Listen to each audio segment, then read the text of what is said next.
જય ઠાકર, જય હિન્દ, જય દ્વારકાધીશ। હવે ક્યાં લગીને બધા શાંત રહીશું? હજી કઈ અન્યાય થવામાં બાકી છે?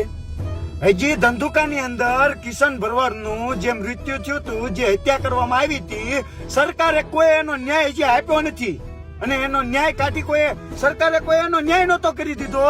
તો આજ પાછી એક એવી ઘટના બની ગઈ છે ધંધુકાની અંદર કે ભરવાડના યુવાનની મુસ્લિમ દ્વારા તેની હત્યા કરવામાં આવી છે ખુલ્લેઆમ, એક નાના એવી વાતમાં। ક્યાં લગીને આવું બધું સહન કરતા રહેશો? હવે હું હિન્દુઓને કહું છું, જાગશો નહીં ને ત્યાં લગીને આનો કોઈ નિવારણ નહીં આવે બધાની।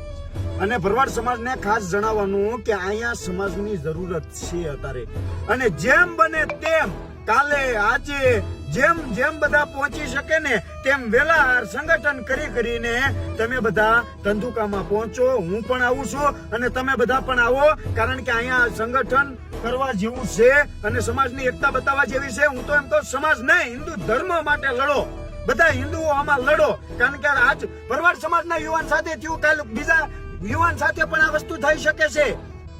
આ પછી હિન્દુ અને મુસ્લિમ વાદ વિવાદ થઈ જાય છે અને કાલ તમને દાદ દેશે ને આ બધું મિની પાકિસ્તાન થવા માંડ્યું છે અત્યારે ધંધુકાની અંદર।